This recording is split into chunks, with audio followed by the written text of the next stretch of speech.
Hey,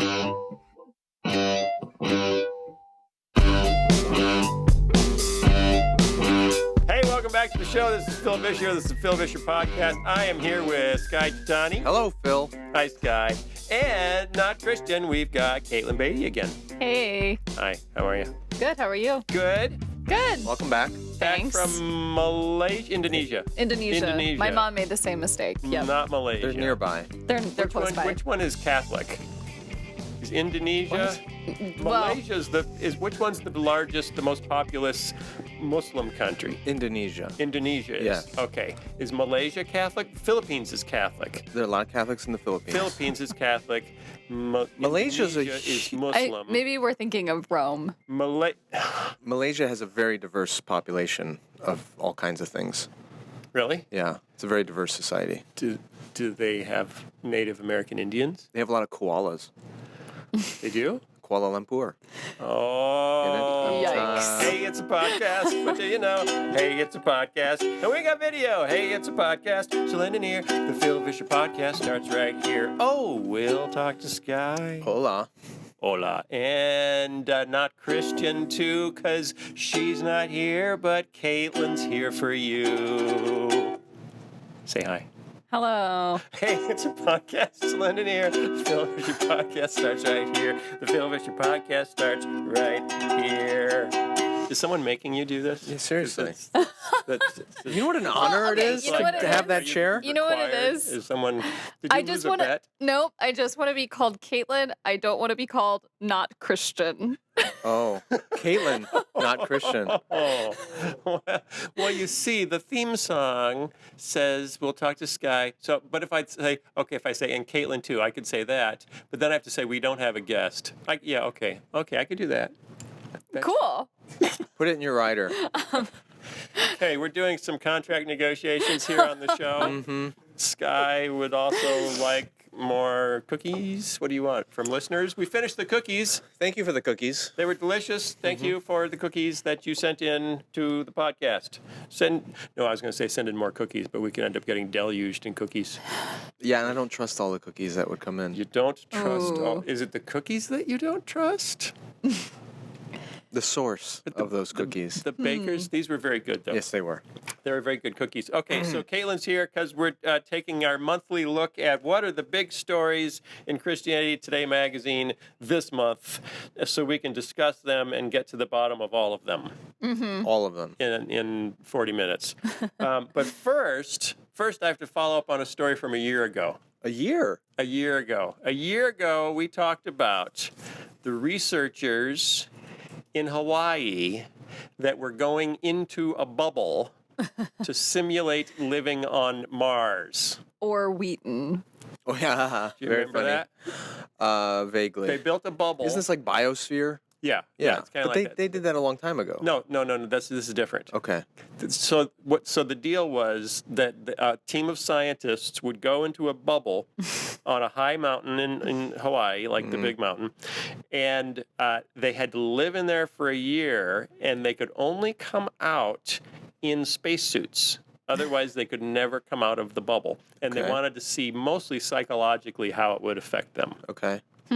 And? They came out. Alive. They came out a couple days ago of the bubble. And we talked about what a silly way to spend a year in Hawaii that is. Yeah. But they came out of the bubble 2 days ago, and because they're scientists, had nothing particularly interesting to say. It's the kind of thing where you would expect, if we got stories. Well, but they didn't. They didn't have stories. Did they still have like internet access and all that? Yeah. Oh, we talked about that. Yes, but like a true Mars they simulated simulation. it. Yeah, they simulated it like it would be from Mars, which is an 18-minute delay to any. Or like you have Comcast. Button push. Yep. That's a ding for all the other. So there were internet 6 providers. scientists in year-long isolation in the dome. One of them said, I can give you my personal impression, which is that a mission to Mars in the close future is realistic. It sounds very lonely. Was this paid for by my tax dollars? NASA. Yeah, NASA funded that's it. great. Another one said, The research going on up here is just super vital. What? Just super vital. Another one said that they developed, they know how to extract water from a dry environment so they could get water on Mars. Matt Damon taught us that. They had a whole year of Big Brother, of Survivor. They should have really made it like Big Brother. / Lost. See, here's the deal. Okay, and this is interesting. You know about the guys in I forget which Scandinavian country that are trying to send people to Mars? No, Yeah, we've talked about it. Skye, are you paying attention? not really. Okay. There's a company in Scandinavia that's trying to send colonists to Mars. IKEA, are they going to pack them flat and ship them really easy? Then the Martians have to They assemble come with them. a tiny little wrench. Yeah, it's just an Allen wrench. With Allen wrenches. No, and they're trying to do it, so they ask for people to apply, and the disclaimer is it's a one-way ticket. There's no way to bring them back. So they wanted people who are willing to be sent to Mars with no possibility of returning. And they got more than 100,000 applications. But you got to wonder what kind of I person. mean, it is the 2016 election. But the way It's true. this is like 2 years ago. Well, we knew. We all knew. Yeah, we knew it was coming. The writing was on the wall. But the way they want to fund the whole thing is by doing a reality show Oh, I remember this. based on Yeah. the whole process, the development, selecting the astronauts, training the astronauts, and that reality show would be a global hit. It would make so much money that they could actually fund. Okay, first of all, that's a stupid idea. So they want to pick astronauts the way we pick presidents. Yes. So when NASA launched this experiment in Hawaii, they said very clearly it's important that you pick low drama people, the right. opposite of who you would want on a reality show. Which apparently they succeeded. Now they have proven that they were successful because everyone released had nothing interesting to say. So you take, how many people were there? Six. So you take six, Yes, mixed sex, boys and girls. but In boring. the bubble together for a year without supervision. You know what? I I thought bet. Think if you did that in a first grade classroom. I bet it was crazy, and they just don't want to say. They're like sworn to What silence. happens in the bubble stays Yeah, in the it's like bubble. band camp. They just made sure they were You all had a different introverts. band camp They experience made sure than they I were all I didn't go to band introverts. camp. You know what I'm talking And about. they No, that's drama camp. I think thespian camp. Which was the name of this space station. Thespian camp. Yeah, Camp Thespian. Yeah, on top of Mauna Awakaluki. What's the big mountain? Wanahagalugi. No, that's your band camp. No, that was Wanahakalugi was in Finding Nemo. That's right. Remember the- that's right. the that's volcano Right. What in is the- the name of the big mountain? Mahalo. I don't remember. You're making that up. Doesn't that sound right, though? Yeah, it sounds great. I've never been to Hawaii. Hawaiian greeting. Okay. Waikiki. Okay. So what That's they the just beach, isn't it? proved, what they just proved, is that the effort in Sweden or Finland or wherever it is cannot succeed, because you can't get a good reality show off people who could actually successfully run a mission. They're two different to Mars. personality Two different sets. camps. Yeah. Yes, Mr. Science, Bill Nye, and Honey Boo Boo, very different. Are they, though? Bill Nye was very... Yeah. He ate a lot of Diet Coke. Or, I don't know, what did Honey Boo Boo eat? I don't know anything about Honey Boo Boo. I don't He know. was sensationalistic. That sounds like a character from Yogi Bear. Honey Boo Boo. Hey Boo Boo, let's go get a picnic basket. All right, go we're make a getting TV word show. that the name of the volcano... Mauna Kea. Mauna Kea. Mauna Kea, We were which close. is the tallest mountain on Earth. What? Really? Because it's under the ocean. Because when you measure it from its base. Oh. Yeah, because it starts at the bottom of the ocean. That's cool. Yeah. Well, See how much we learn here? how do you know how far down Everest goes then? It doesn't go underwater. But that Because there's no water. But it goes like under the surface. There's more No, there isn't. mountain under No, there. There's the dirt under the dirt is everybody's dirt. It's not just, You don't count that. It's not one mountain's dirt. It's everybody's. Mountains do not have basements. They don't have roots. Okay. Yes, they do. Mountains do have roots. That's No, they like the don't. roots of the mountain. That's a thing. No, that's a The Tolkien thing. Most controversial issues of the Christian world today. Do Sorry. mountains have roots? Okay. All right. This month's issue. Do you know what my favorite section of Christianity Today magazine is? The advertisements. No, not the advertisements. I like the gleanings. Oh yeah. The short little stories, because there's a whole bunch of short little stories. Those are the editorial bits that they leave on the edge of their computer screens. for Ruth. To come along behind. It's like Thanks, Boaz. Thanks for this section of the magazine. Yeah. They acknowledge that a lot of our readers don't have time to Right. catch up on. So there's strange news of the world. gleaning. There's one gleaning that I wanted to see what we could, glean from. Let's hear it. Lifeway Research recently surveyed 2,000 Americans who do not attend church.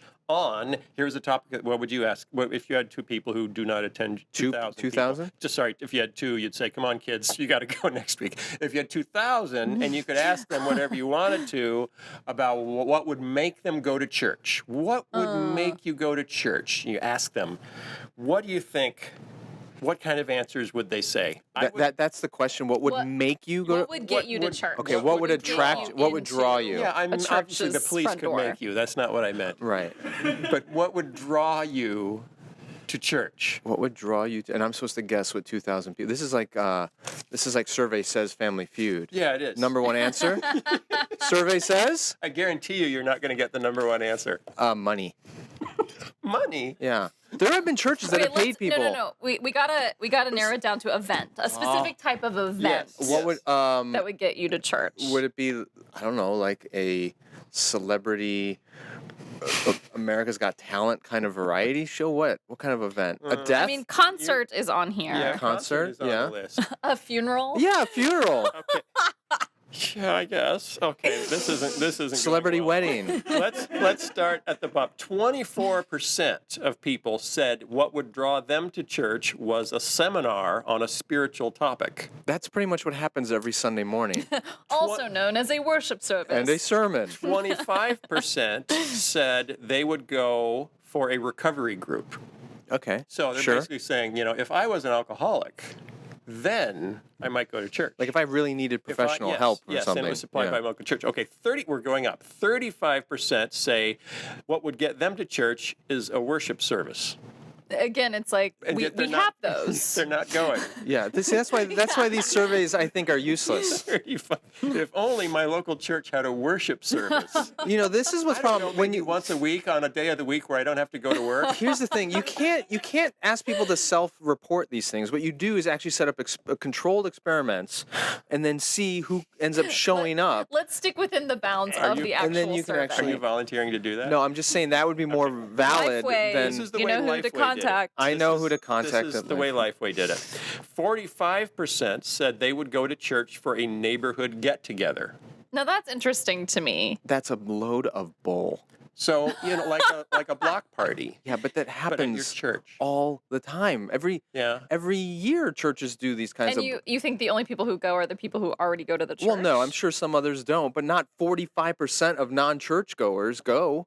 No, they don't. But they said if there was something, it might be something like this. I still might not go if there's something on TV, for example, anything. They do fall festivals, they do 4th of July parties, they do Halloween alternative parties, they do all kinds of festivals and stick neighborhood with me here. festivals. 45% a neighborhood get-together. Yeah. 45, the same number, also said, I would go to church for a concert.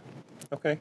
What kind of concert? But that makes sense A to good me. concert. Some Striper? kind of- Yes, an event, some kind of special event. Probably Yes. not Striper. Okay. Probably We're not saying Striper. But I Striper bet if- doesn't fill a specific need in our world I don't know that. It for did in the big 80s. hair. I bet if you said, well, how about it, would you go to a concert if it was an artist that you wanted to hear, but there was a sermon attached? Or some kind of outreach thing. I bet it would drop off precipitously. Yeah, well, you never tell You them about never the tell sermon. them about the sermon at the end. That's the whole point. And That's why you don't advertise the free will offering either, or the fact that someone from Compassion International is going to come up and try to sell them child sponsorship. You don't put that on the poster. Okay, sorry. Do not. This is maybe my reason for not hire him for being marketing. in ministry. Okay, 46% said they would be drawn to church for a sports or exercise program. I think that seems right. I'm with you. Sports. What kind of? Well, okay. Softball team. Yeah, something okay. sporty. Yeah. Okay. 51% said they would. It's getting more and more. So we're going higher. I've figured Are you that out. following the Yeah, math? just like Mauna Kea. 51% tallest mountain on earth. We're Mauna Keaing up the 51%. list. If it ain't underwater, it don't count as roots. 51% said they would be drawn to church the most by a community service event. That Okay. one feels a little That's inflated good. based on what people actually do. Have you heard of the halo effect in surveys? Halo effect is where People people report what they think they should say, Okay. not or what what they their ideal is, not what right, they actually exactly. do. Okay, Right. but and then this is the weird one. 62%. Number one answer. Survey says. What would draw me to church? A meeting about neighborhood safety. Really? I wonder why. What's behind that? Who are they surveying? One answer. So pastors of America, if your sermons do not draw people to your church, what you really want to do is have a meeting about safety in your neighborhood. Like, are our sidewalks too cracked for old women to walk over them successfully? Are there any suspicious people sitting in parks reading C.S. Lewis while African American? Which is It was a story we did a while news ago. story. Well, doesn't this say something about our I'm glad society, there's a though? context. So let's get this straight. People may show Oh up. yeah, that was the Wheaton. Was it a Wheaton student? No, It was in Canada. Oh, He was a okay. French Canadian, which I think was probably more the issue than his race. Wait, but they were all French Canadians. It was in French Canada. Whatever. So, what this survey is saying is people, they might show up to church for something remotely spiritual. Yeah. They're more likely to show up to church if there's some entertainment, a concert or a party. Or something practical on Like a local level. exercise. No, but then the top one is Yeah. if the church can help do something to make me feel less frightened. Okay. Right? Security. Yeah. That's the Right. number one, and that says something about our society and our culture, And doesn't that's it? because it's really looking for a civic gathering place in that sense. What other civic, Yeah. we don't have town halls. We don't go to town really. hall We don't We have meetings libraries. anymore. We have rec centers. You don't. Park I mean, districts. do you go Yes. there to discuss issues in your community? No, with you go other online neighborhoods? and anonymously 1820. blast people. And that is also So- indicative of a exactly. decline Okay, in here's another way to apply discourse. this. If you want to attract the unchurched, start a string of burglaries in your neighborhood, This is a good strategy. and then offer the solution. Thief in the Night. Project Thief in the Night. There you go. But I think what should happen is that as the pastors organize the burglaries, they should leave like a tract or something Yeah. behind. Like, Yeah. want to know more about Yeah. who is currently stealing your heart? Wow. Or You can find your car at First Baptist Church. Or you can put, those little signs when people get a new security system at their house and they put those little signs out front? Yeah. Those little yard signs? You could do something like that where it says, this home isn't secure yet, but if you come to such and such church, then you could be eternally secure. an I don't see eternity that working. security home system. There you go. Eternity security. We gotta market this. It's $1 million idea. Okay. We have other stories. This week from Christianity Today. Oh, that's not in the magazine, right? This No, is no. online. This Yeah, is it's an online online. story. Rick Warren's book. Did you know Rick Warren wrote a very successful book? I've heard. Yeah.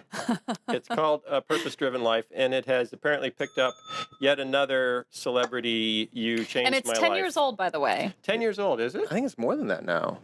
I'm pretty sure it came out in 2006. Oh, really? I thought it was Pretty 04 sure. maybe. Pretty But, sure. yeah, it's at least 10 for sure, yeah. The main drive behind the popularity of the book, CT wrote in 2004. Oh! Shoot. I'll take that point. Is Thank you that very people much. are tired of looking at themselves. Warren's message that life isn't about you, but about finding God and your life purpose in Him proves a welcome change. Okay, that was what CT said in 2004. Over 40 million copies have sold. Over pretty 40 million amazing. copies. So do you know who it saved now? Do you know who was saved by it? Brian Lochte. Very close. Very close. Oh, because he needs it. Michael Phelps. Oh, there you go. You were so close. I was in the same pool. You were in the right water. Yeah. Okay. In between Lukewarm. winning Olympic golds, Phelps made headlines for very different reasons: repeated DUIs, parties and pot, weight gain. That's bad for a swimmer. Weight gain. Which is as bad as pot. Yeah, but that's is that now a moral failure? Yeah. Well, for an Olympian, it is. Well, I'm in trouble. Unless it's in his feet or something. Skye, you're not Which an would Olympian. help him paddle. I got news Oh, for I you, see. Skye. What? Your Olympic days are over. I'm very hydrodynamic. And You have to shave the beard, though. Yeah, I gotta shave a lot. and rehab. A couple of years ago, fellow athlete and friend. Okay, I'll give you 3 guesses. Fellow athlete and Who friend. is the fellow athlete and friend who gave Michael Phelps a copy of Porpoise-Driven Life, which helped him swim faster? Porpoise-driven? He should do his own version of porpoise-driven life. Okay, wait a minute. Is it a Olympian? No, it's not. Not an Olympian. Okay. Is it an athlete? Well, yeah, it's an athlete and friend. It's Former fellow athlete fellow and athlete friend. and friend. Non-Olympian. Non-Olympian athlete. So it O.J. Simpson. Oh. Let me think. No, not O.J. Simpson. So it's probably from a sport that's not in the Olympics, right? Yes, you are correct. So baseball? Is it a baseball player? No, you're really trying to narrow it down, though. I just wanted you to guess randomly. But no, it's not a baseball player. Well, then it's not Tiger Woods. He's not a baseball player. Right, but he's not. They just got golf in the Olympics, so I'm thinking of other sports that aren't Other in the who are okay. popular, Okay, more famous popular than baseball. athletes. more popular. So a football player, Mm-hmm. an American football player. Yeah. Who? Oh, yeah. Pack. You know what's his name? What? The guy. I'm not going to The give it to Tebow. you. Tebow. Tebow. Oh, that's a good guess. But you're wrong. Oh. You're wrong, What about Skye Jatani. that Ben Roethlisberger? You don't win the eternity security yard sign. Oh, Ray Lewis.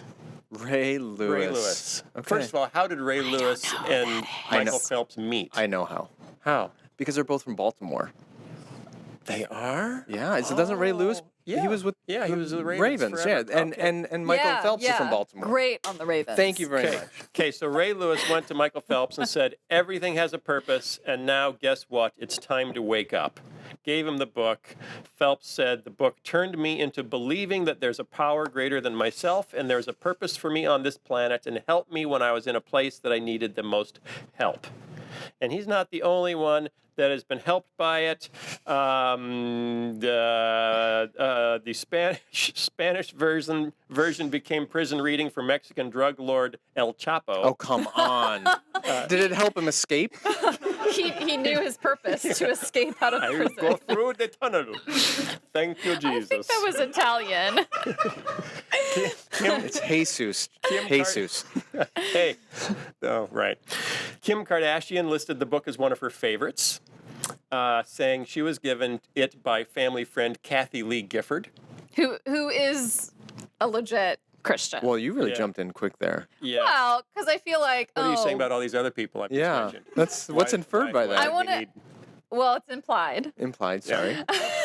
And I just want to say, like, obviously, the first thought I have when I hear The Purpose-Driven Life is one of Kim Kardashian's favorite books. Is like, Yeah. it's probably one of the few books that you have read ever. Oh. Well, I mean, Throwing some shade. There you go. but Kathy Lee Gifford shared her testimony in CT, and I think she's Yeah. the real deal. Okay. So if Kim Kardashian offered to share her testimony in CT, would you do that?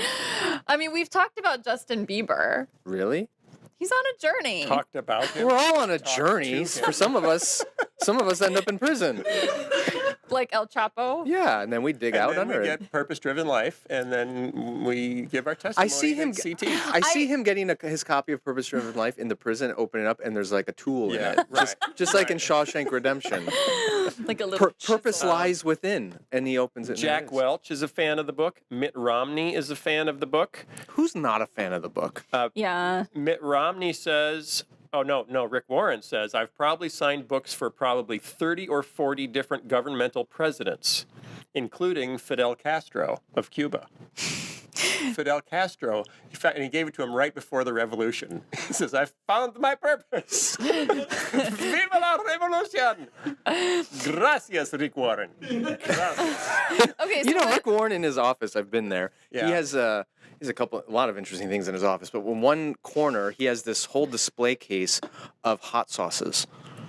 what? It's all different hot sauces. Really? All those funny bottles of Yeah. different I wonder if he got some from Fidel. I mean, when we hear interesting. stories like these, don't we cringe a little bit? I mean, even with the Michael Phelps quote that's like, I now believe in something bigger than myself that helped me. Oprah Winfrey said Warren wrote the book on purpose. Is that a pun? Is that supposed to be funny? Malcolm Gladwell wrote about a purpose-driven life. It's kind of impressive, but at the same time, how have you actually read A Purpose-Driven Life? I had to in college. Sorry, I read it in college for Okay. a class. Okay. Yes, Okay. and I thought it was. I'd never read it. I thought fine. it was But fine. did you Yeah. read it? You read it? I skimmed it a long time okay, ago. I'd never read it. I mean, it's done I mean, some you've good. been in his office. You should Well, he read tried it. to hire me at one point. Ooh. Yeah, I got courted by. Spread that around. That's the Skye Jatani brand. There you Yeah, go. well, he tried to hire me too.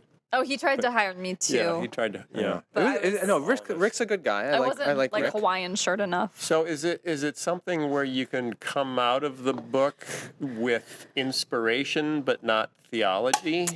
Because that I think seems... it's one of those cases where I don't think there's anything. There's no false teaching in the book, but I think it's one of those books that is loosely enough written that people can read into it what they want. Okay. And I think it's not coincidental that a book about like finding my Right. individual mission Right. has resonated with so Right. many people. It's not a book about like joining a church or church history Right. or obedience. And the It's- irony is the opening line famously is, "It's not about you." And yet, when you talk to quite a few people who read it, they come away with it's about me. Like not that the universe is found my about me, but I have now found it's about my self-actualization. purpose. Right. So there's that weird paradox of purpose going on there. Right. So where is it? We need to come up with like a continuum of Christian books, Christian living books, because you've got, My Best Life Now. Your Best Life Now. Right. If you buy enough of my books, then it'll become My Best Life Now. Right. But Your Best Life Now, and then you've got The Divine Conspiracy. Yeah. And then you could set everything in between, or Chicken Soup for the Soul, and then Grudem's Theology. Systematic theology. Yeah. Chicken soup for the totally depraved soul. I don't know. I think it would be really interesting if we did have maybe it's the Vischer spectrum, or like the Richter scale. That's a mental health thing. Vischer scale. Yeah, but I don't know what it's called, but some scale of Yes. narcissistic spirituality. Yeah. And I don't know what the other extreme would be like. Take Yeah. up thy cross and follow me. Deny be- yourself. yeah. Like Jesus. Like Bonhoeffer. Read the Bible. Yeah. Or where Henry Nouwen. and what are the markers that determine where a particular Right. book or even song? So or, should we launch a website that it would have to be anonymous? No one could know that it was us. Okay. And after this, they clearly won't. Yeah. How will we keep it secret? We'll put someone else's name on it. But it basically, we'll put our unnamed intern. It would be a scale, and we would put every Christian author on the scale, Ooh. so you could see. We could just judge everybody. Yeah. Great. Yeah. But even, I mean, And then of people course, could vote them up and down the scale. There's or like- off the end. Like Rob Bell got voted off the end. Right off the end, he's gosh. not on the scale anymore. But that's a Sorry, different Rob Bell. spectrum. I don't think Rob is the self-actualization, narcissistic individual thing. That's more the liberal conservative theology scale, How which many is a little scales do we different. need? well, but there's probably a cross section. I guess you could do a Okay, let's get back to the magazine Okay. because this has been fun, but we haven't. We've only gleaned. We've only gleaned. Yes. Okay, is there some substantive thing you want to talk about? The cover story this month is Alone After Prison. One of the hardest days of incarceration may be the day it ends, and what churches are doing to help. Oh, it makes me think of Shawshank Redemption again. We're back to Shawshank. Remember when Red Redemption. finally leaves? And he was in there so many Oh my gosh, decades. you're right. Yeah, and Red was here. Not Yeah. Red. What's the old guy's name? Blue? No, remember the old guy? No. Who hangs I don't himself? Remember his name. Yeah. I forget his name too. What a great movie. Poor guy. Okay, that's not what you can. That's your other podcast. We're not. I know, but Yeah. we were. Yeah. Okay. Yeah. So, okay, what's the story? Why is this Yeah. a story? So as we know, I'm sure all of your listeners have heard of a man named Chuck Colson. He Yes. started a very significant ministry 30, 40 years ago called Prison Fellowship.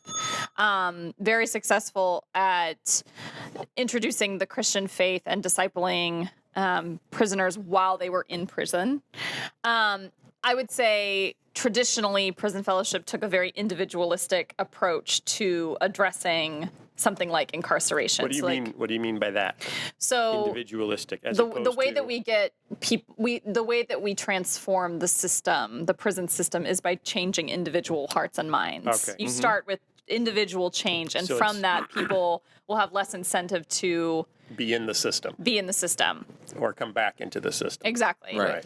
But And they're successful at that. They Yeah, they have reduced been. Recidivism. right. Thank you. Thank you. I think, though, that leaders in this country are awakening to the fact that there are bigger very complex social dynamics that contribute to why people end up in prison in the first place. Right. And so they don't just need discipleship and evangelism while they're in prison, although that's good and still needed, but they really need help transitioning Right. out of prison. So the And that will be criticism was churches care about us when we're in prison, but But as soon as we as come soon as out, we're it's out, like we don't really want to have a which is relationship kind of like with you. care about us until we're born. Yeah, it's the abortion Yeah, critique. it's the abortion critique. The pro-life or critique. you care about us until we're like up in your Grill. we're in your up in your grill. We're like now we're kind of on equal footing. You know, Okay. like Right. it's easy to minister to someone who's like, you're over there behind bars. I can't box. see you. Yeah, in a Right. literal box. Right. But now you're being reintegrated into society and you're my neighbor. Right. And But now I don't really harder. want you as my neighbor. now I'm nervous because- about Well, you being right. in my neighborhood. Right. But then so you can and- get people into your church because you don't feel as safe. Oh boy. Anyway. Okay. But the exciting thing is that actually, like the desire for a more systemic approach to mass incarceration in this country is supported by both conservative and liberal Right. Christians Right. and political leaders. It's It's not kind yet- of a bipartisan. And For now. our church is slow to kind of get on board with that. Well, it's just We're harder. catching up. Like systemic issues are just harder to address Right. than individual one-on-one Right. ministry. And certainly it's a both and. It's not that, I mean, prisoners still need to hear the gospel when they're in prison. They also need help living a full, flourishing life once they leave prison. Right. So, And having rules that make it harder for them to work again, or right. So even live their something lives. like, and I'm sure you all have talked about this before, but something like job training or vocational training, giving you very practical skills that can be applied in the Yeah. workforce that can give you a living wage. And is it a problem that I'm going to say it is, but you tell me if I'm wrong? Okay. Is it a problem that the best resourced churches tend to be the furthest away from the problems of the incarcerated and Yeah. least likely, to have it where you're stepping over people every day? Yeah, it's I definitely, don't bump into a whole lot of ex-cons. as far as you know. As far as I know. I mean, you didn't yeah. do a background check on me or Skye. And if I am, they're probably white-collar criminals, and they look like they're doing just fine. Right. I just heard a podcast this morning. I was listening to it while I was getting some work done with an interview with Father Michael Flager, who's the Yes. pastor of St. Sabina Catholic Church on the south side of Chicago. And he was talking about the recidivism rate among young African American men or even older African American men because they come out of prison into these communities where there are no jobs. There is no educational or vocational training. And the only way to get ahead is to join a gang again or get involved in some kind of criminal activity, and then they find themselves back into prison. So there is these larger systemic issues, but Right. they are much, Right. much harder to tackle. Yeah, and the assumption is if someone's in prison and they come to faith in Christ and they repent of their sins, that they're just going to be changed thereafter, and they'll come out of prison and they'll be a hardworking, productive member of society. But that assumes they're entering into Right. a healthy social environment where Right. there are jobs and opportunities and all That this. they can make the healthy choices. Right. If the healthy choices aren't there So to are there make. things that individual churches can do, or is this more, advocacy on the denominational level, or... I'm glad that you asked, Phil. Thanks. So our own president, Harold Smith, who Skye knows. That's the president of Christianity Today. Yeah. Not Obama is our president.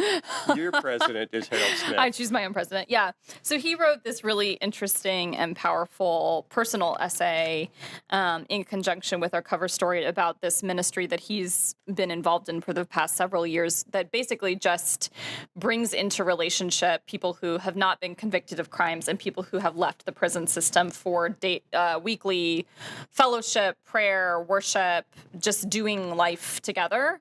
And he admits that it's messy. Like there are people that he has mentored or really invested in who go on to slip up, or who go back into the prison system because they've made a wrong decision. But from the article, any ministry done well is going to be messy, which I think is a good tagline for any ministry. If it's really ministry, you're going to be bumping up against people, and people are difficult.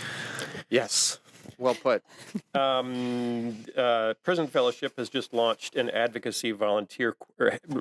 an advocacy volunteer coordinator and launched an 18-member Faith and Justice Fellowship to work on more systemic issues.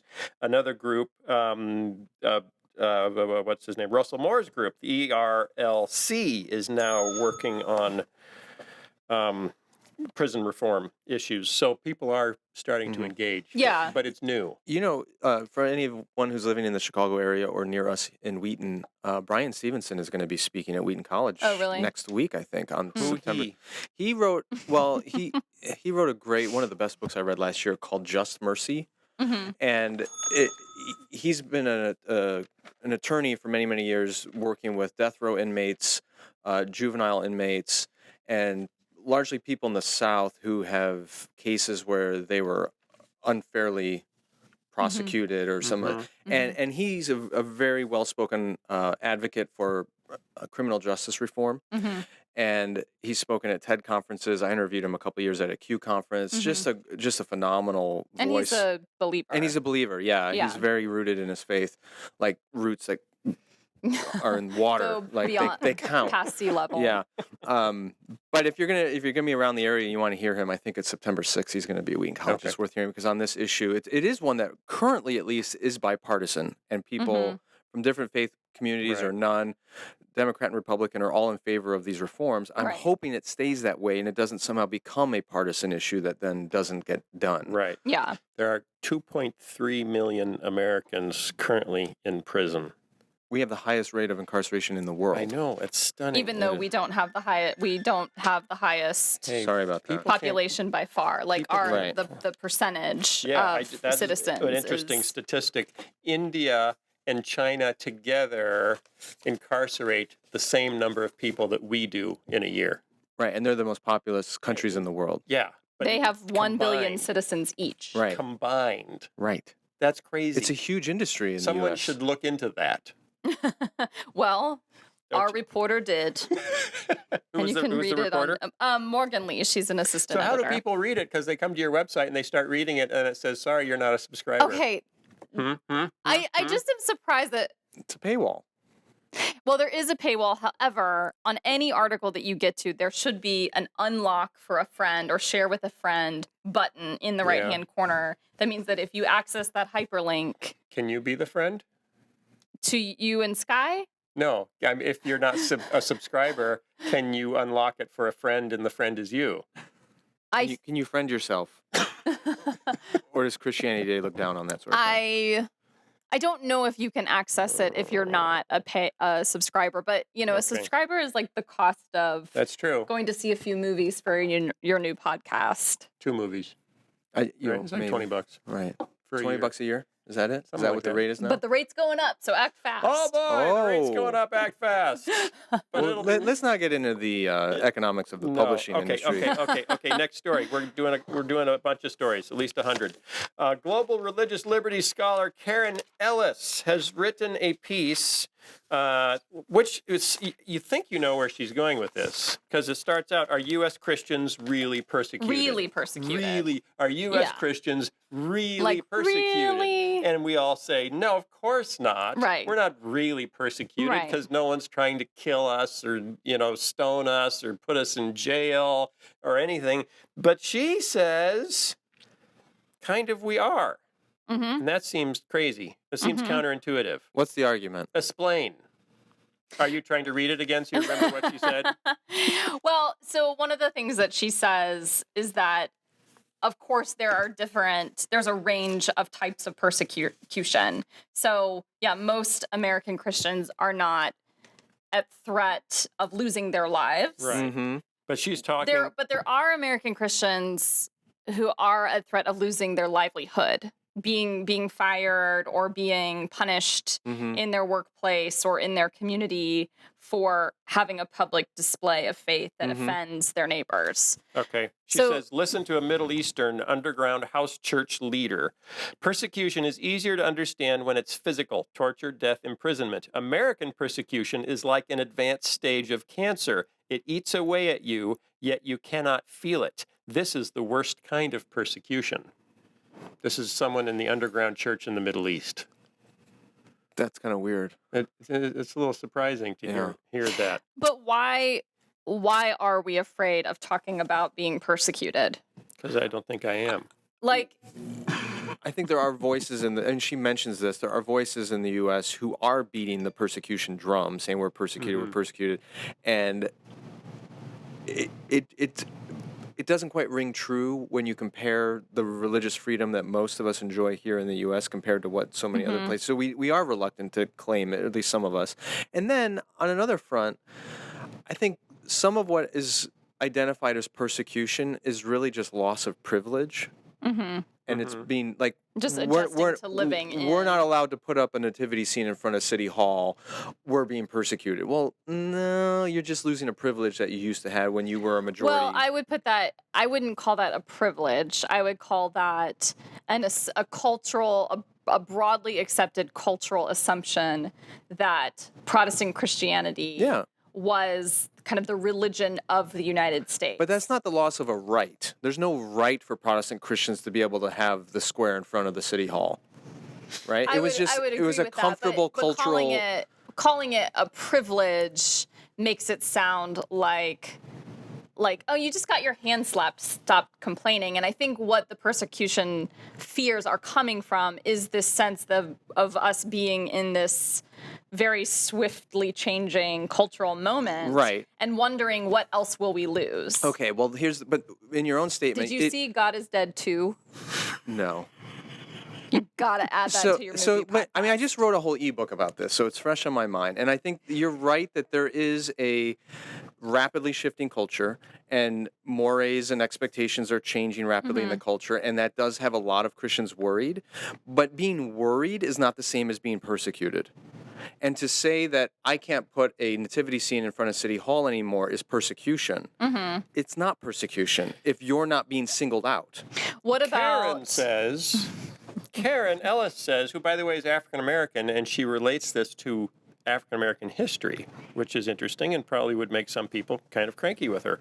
But she says, today, cultural disdain toward Christianity is increasingly palpable, whether we're talking about a group of nuns providing services for the marginalized, an educational institution that wishes to maintain faith-based standards for faculty and students, or a medical provider exercising conscience in right-to-life decisions. I believe we will continue to see more constrictions for people of faith. And those examples, which are in the news on a repeated basis, are different from yes, they are. Different from I can't set up my nativity or I can't say Merry Christmas at my workplace or. And I agree. We've talked about this a lot on this podcast over the years. There are very legitimate concerns for religious liberty, and whether it's the policy of Christian colleges and universities or pharmacists and all, we can go on down the list. So yes, there are legitimate things, but it's also important to remember that those concerns are not limited to conservative Christians. They extend to anyone who holds to those particular belief systems, whether it's your view of marriage or your view of abortion. So it isn't like there is this intentional targeting of evangelical Christians. It's an intentional targeting of anybody who's holding to a conservative view of marriage. But even within saying that, and yes, the largest group are probably Christians. You're acknowledging that there is targeting. Yeah, extends beyond evangelical Christians. Yes. So it's not like we hate the Christians. It's more like we hate the conservatives. It's more, yeah. So we think the conservatives are creating seriously harmful they're impinging on other people's rights. Yes. Or they're seriously harming other people, so it's our job to restrict their influence in institutional life. Yes, there's a very legitimate concern to be expressed there. I'm reluctant to say Christians are being persecuted. But this guy in the Middle East did. Skye. Yeah, and he has the right. If anyone has the right to say what persecution is, it's someone who's legitimately being persecuted. I mean, not maybe- like There are legitimate cases of Christian persecution in the United States. I have no doubt about it. But to say that there is a societal movement that is targeting specifically Christians, I think it's a little bit hard. You can say there is definitely a societal movement to expand the rights of LGBT Americans, and that expansion is in tension with some of the religious liberty of other groups. Yes, that is happening, Right. but that's different than saying there is a desire to get Christians out. That I think it's a little bit more nuanced than that. And another factor in this is, and she mentions this in the article as well, I think we got to take into consideration that there is a little bit of you're reaping what you've sown. In that. What? Wait a minute. Okay. So, I mean, this gets into the weeds a little bit, but I've been a part of the debate in Washington over the years between conservative religious leaders and LGBT leaders.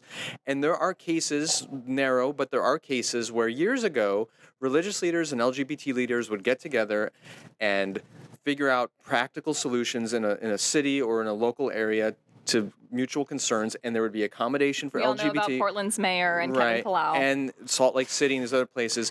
But unfortunately, in most of the country, the Christian leaders took a winner-take-all position, which is we are not going to give an inch. But that is so true for the other side, Skye. Exactly. That's my point, is now we shouldn't be surprised that once the LGBT community or its leaders have the upper hand politically and legally, that they're also going to take a winner-take-all position. Right. So, Like our ability and willingness to partner or to compromise now could reap benefits down the road. So you're saying because we're developing and establishing goodwill. Yeah, I'm saying instead of cooperating and loving our neighbors to seek common good, we took the position of what's best for our community alone, and now we shouldn't be all that surprised that we're being pushed out of the public all square. take that. No, but a lot of communities. That's also the nature of U.S. politics.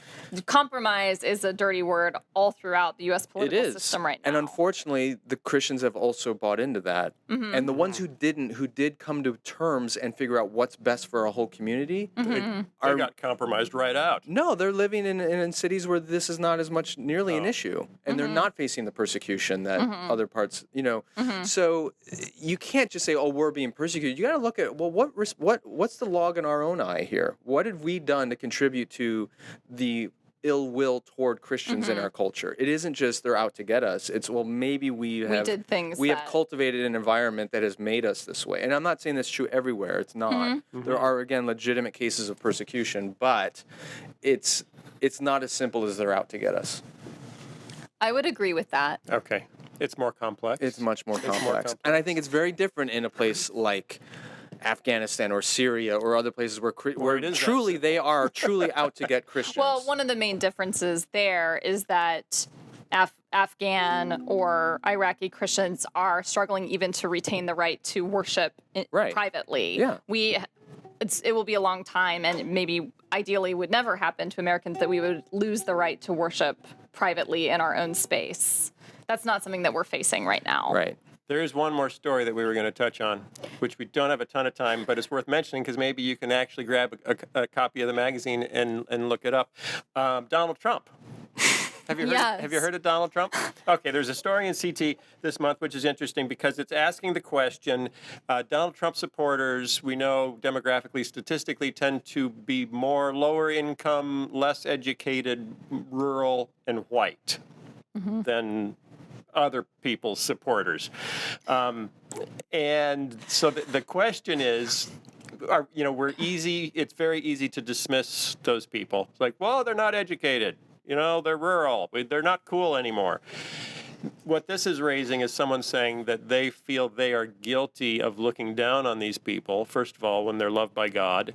Secondly, where they've kind of been abandoned by the church as the church has moved more and more of its attention to cities and wealthy suburbs and towards younger and hipper people. And more influential, And more cultural people. power. Right. So all of the best preachers now are drawn to the suburbs and the cities, and little churches in rural America, have been dying out. And these are the people that that really are in rough shape because of economic changes. And we've talked about that on the podcast. They really are economically in rough shape and are going to have a hard time providing for themselves. And you've got now drug abuse rampant in rural America and other issues that are really, rural America looks more like the inner city than it did, 50 years ago.